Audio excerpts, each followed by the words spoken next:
한국의 역사를 보면 많은 왕들이 음모와 또 암살을 당하는 사례가 있었던 것처럼 그것은 로마 제국의 황제들도 예외가 아니었습니다. 로마의 황제 가운데 군인 출신이었던 헤드리안 황제가 있었는데 이 황제는 두 가지 특징을 가지고 있습니다. 첫 번째는 이 사람은 헤롯 대왕처럼 로마의 많은 건축을 일으킨 황제였습니다. 그 가운데는 물론 신전도 포함되어 있습니다. 두 번째로는 그가 군인 출신이었다. 군인이 전쟁에서 이기기 위해서 꼭 필요한 것 중에 하나가 뭐냐면 스파이를 적절하게 활용하는 게 아니겠습니까? 그래서 헤드리안 황제는 그리스도인들 틈으로 스파이를 보내서 이 사람들이 과연 어떤 사람인가를 알아보라 하고 스파이를 그리스도인들 모임에 침투를 시켰습니다. 얼마 후에 그 스파이가 돌아와서 황제에게 보고하기를, 황제님, 저는 지금까지 이러한 사랑을 본 적이 없습니다. 그리스도인들이 얼마나 서로 사랑하는지 그 사랑에 충격을 받았습니다. 이것이 1세기 그리스도인들 삶 속에 나타난 모습이었고 열매였습니다. 옥에도 티가 있다라는 말이 있죠.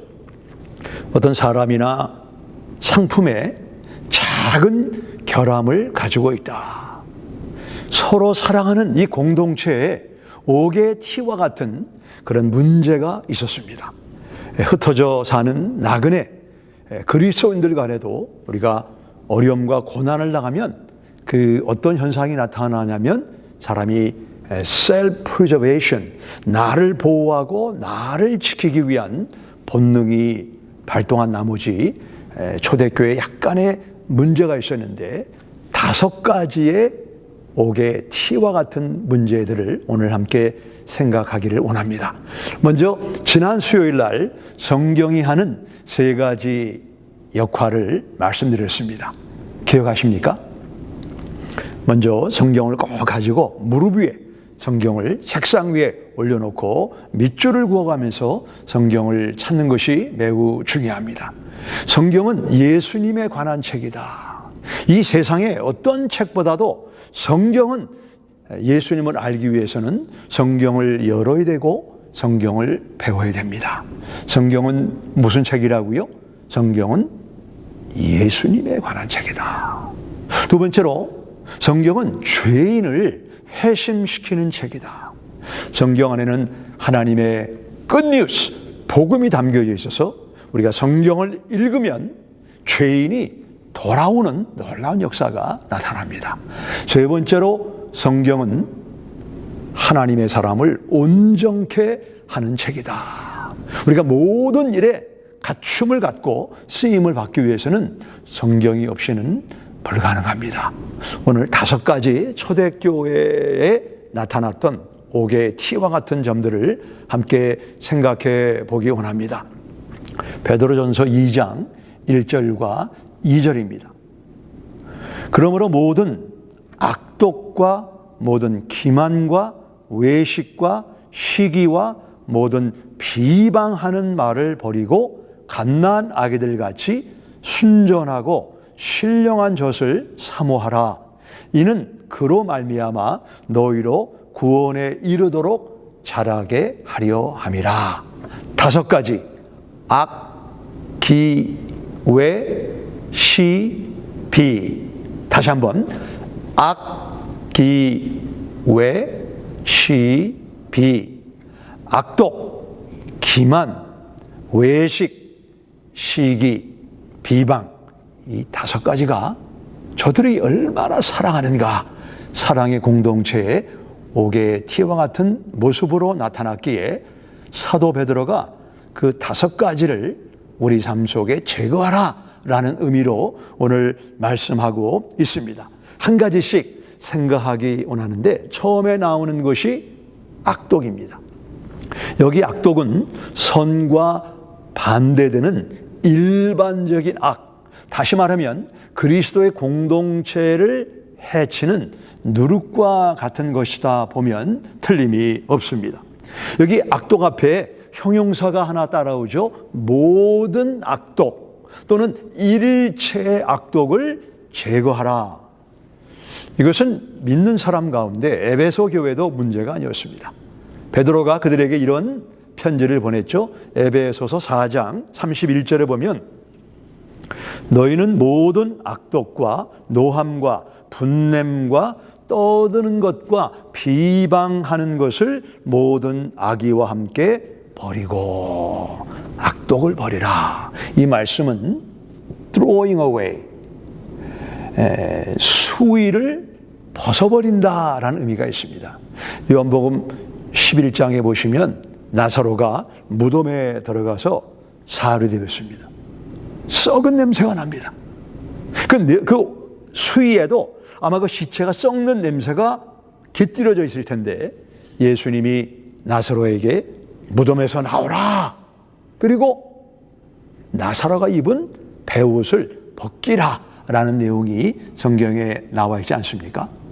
죽었다 살아난 나사로가 그 시체 썩는 냄새가 묻어있는 그 수위를 다시 입는다고 생각해 보시기 바랍니다. 그 사람이 가는 곳마다 사람들이 코를 막고 이게 무슨 냄새냐 그러지 않았겠습니까? 마찬가지로 모든 악독을 벗어버려라, 제거하라, 그리고 그리스도의 사랑의 공동체를 만들어야 된다라고 베드로는 권면하고 있습니다. 두 번째는 기만을 벗어버려라. 여기 기만이라고 하는 말은 cunning 또는 manipulation이란 말입니다. 교활하게, 교묘하게 내가 원하는 것을 얻기 위해서 상대방을 속인다, 거짓말한다 라고 하는 의미가 있습니다.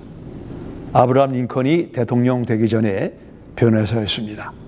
한 번은 한 클라이언트가 찾아와서 제 문제를 선생님이 케이스를 맡아달라 부탁을 했습니다.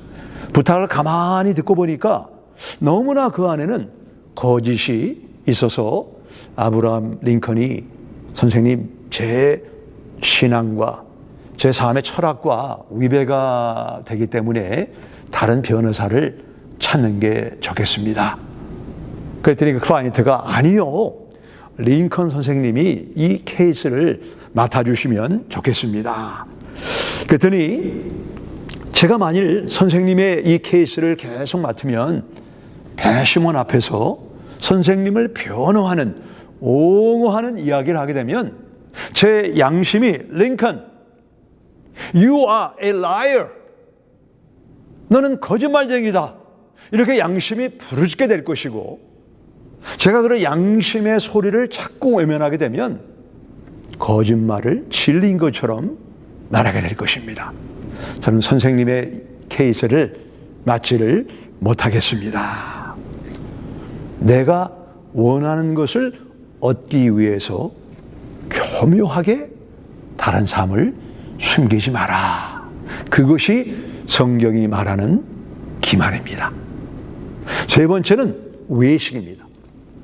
외식은 내 마음속 깊은 곳에 숨어있는 기만이 사람들에게 나타나지 않도록 겉에를 포장하고 겉에를 화장하는 행위라고 보면 틀림이 없습니다. 사무엘하 15장에 보면 아버지 다윗에게 불만을 품은 압살롬이 아침에 일찍 일어나서 어떤 일을 합니까? 2절 이하에 보시면 압살롬이 성문길 곁에 서서 사람을 붙잡고 입을 맞추니, 왕자가 평민들의 입을 맞추니 평민들의 마음이 얼마나 감격이 되고 감사했겠습니까? 압살롬이 사람들의 입을 맞춘 이유는 무엇인가? 사무엘하 15장 6절에 보면 압살롬이 이스라엘 사람들의 마음을 훔치니라. 아버지를 쿠데타하고 나라를 차지하기 위해서 그는 입맞춤이라고 하는 외식을 가지고 사람들의 마음을 훔쳤다. 외식은 내 마음의 교묘한 기만을 숨기거나 변형시키는 것이 기만이다. 그 다음에 나오는 것이 시기입니다. 시기는 다른 사람이 가지고 있는 것을 내가 갖고 있지 않을 때,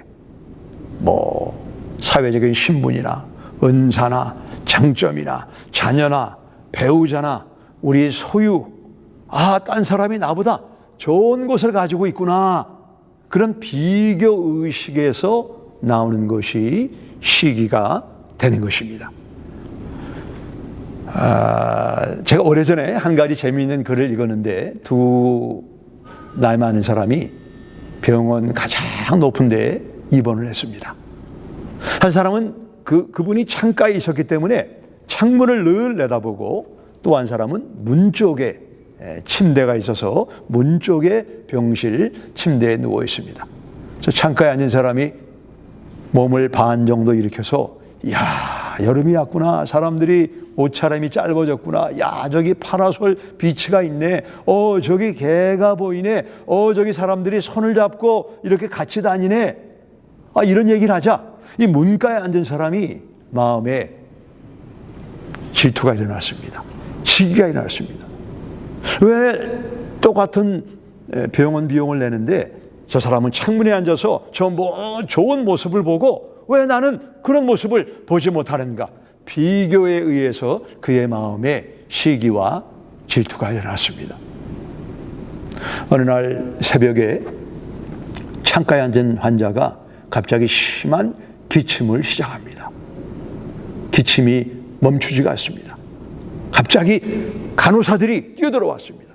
그리고 그에게 호흡기를 끼우고 여러 가지 처방을 했지만 그는 숨을 가쁘게 쉬다가 세상을 떠나고 말았습니다. 창가에 있던 환자가 죽은 것입니다.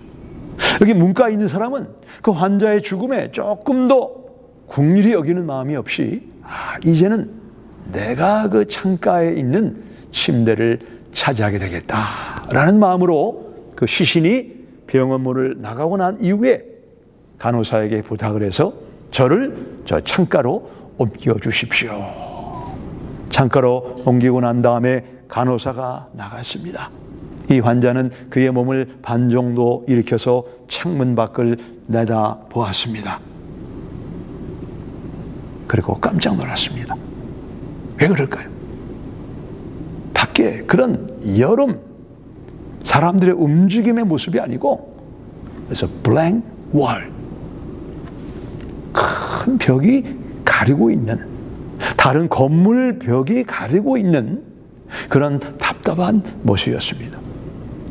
다른 사람의 말에 비교의식을 느끼고 시기하는 것, 이것이 교회 공동체의 사랑을 깨는 것이다 라고 사도 베드로는 말합니다. 비방이라는 것, 다섯 번째 비방은 다른 사람을 교묘하게 깎아내리는 것입니다. 악기외 시비, 악독, 기만, 외식, 시기, 비방, 이렇게 하게 되면 어떤 결과를 초래합니까? 우리의 입맛이 떨어집니다. 어떤 입맛이죠? 2장 2절을 보실까요? 갓난 아기들 같이 순전하고 신령한 젖을 사모하라. 이는 그로 말미암아 너희로 구원에 이르도록 자라게 하려 함이라. 하나님의 신령한 젖, 성경에 대한 입맛이 증발이 됩니다. 성경을 읽고 묵상하고 배우지만 그 성경이 내 심층 깊은 데까지 내려오지 못하는 결과로 우리가 자라지 못한다. 자라지 못한다는 얘기는 무슨 얘기죠? 어린아이의 손에는 토이가 들려져 있습니다. 이 토이는 나를 위한 것입니다. 장성한 어른의 손에는 툴이, 연장이 들려져 있습니다. 나는 나만을 위한 토이를 갖고 있는가? 하나님의 집을 세우고 하나님의 나라를 세우는 툴, 연장을 가지고 있는가? 5가지: 악독, 기만, 외식, 시기, 비방을 버려라. 그러면 하나님의 말씀이 달고 오묘한 말씀이 되고 우리의 속사람이 하나님의 말씀에 의해서 자라게 됩니다. 자라게 되면 우리는 연장을 손에 들고 하나님의 사랑의 공동체를 건축하고 하나님의 나라를 건축할 수 있는 것입니다. 5가지 기억하십니까? 악독, 기만, 시기, 외식, 비방, 이 5가지를 제거함으로 그리스도인들은 얼마나 서로 사랑하는 공동체인가. 이런 믿지 않는 사람들의 칭찬과 감동을 얻어내는 우리 성도님들의 삶이 되시기를 주님의 이름으로 축원합니다. 기도하겠습니다. 하나님, 우리 하나님은 사랑하시라 이렇게 말씀하신 것처럼 우리 교회를, 가정을 사랑의 공동체로 삼아 주십니다. 이 사랑의 열기를 빼앗는 5가지 모든 악의를, 수위를 벗어버리는 결단이 우리 삶 속에 일어나게 하시고, 저들은 얼마나 사랑하는가, 이런 사랑의 공동체로 우리 성도님들의 가정과 삶을 인도하여 주옵소서. 예수님의 이름으로 기도합니다. 아멘.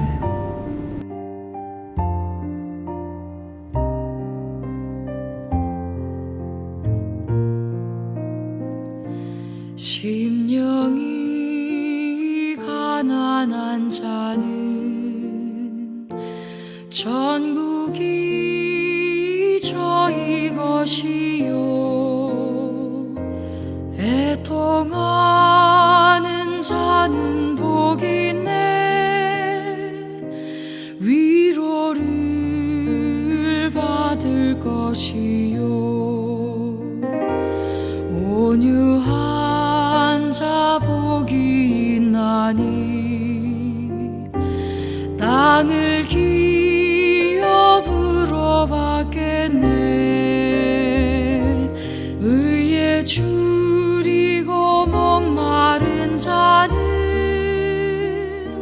저 입에 부를 것이요,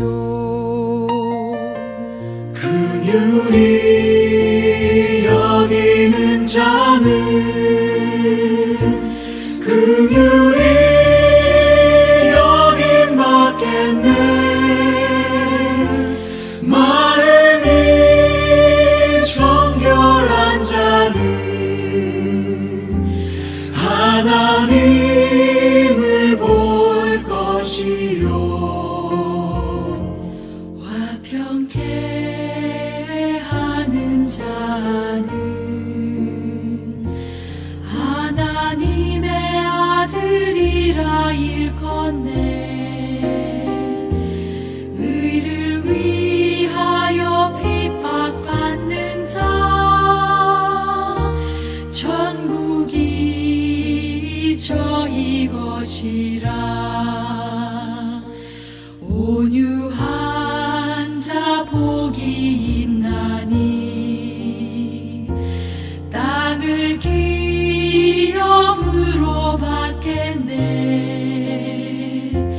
의에 줄이고 목마른 자는 저 입에 부를 것이요, 긍휼히 여기는 자는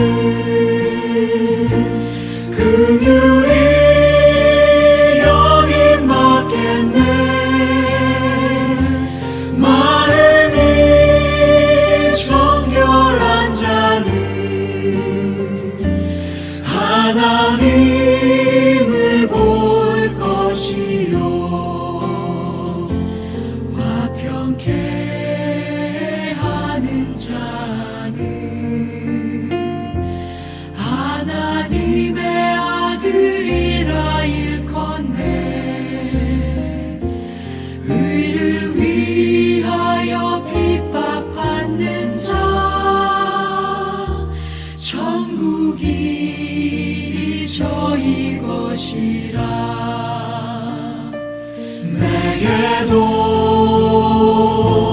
주소서. 내가 복을 받기 원하네. 오 내 주여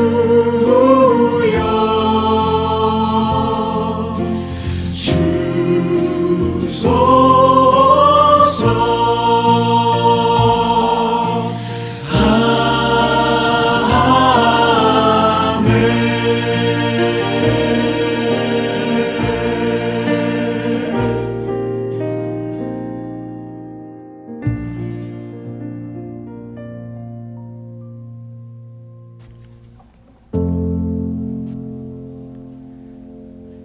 계속해서 교회 공동 기도 제목을 가지고 함께 기도하겠습니다.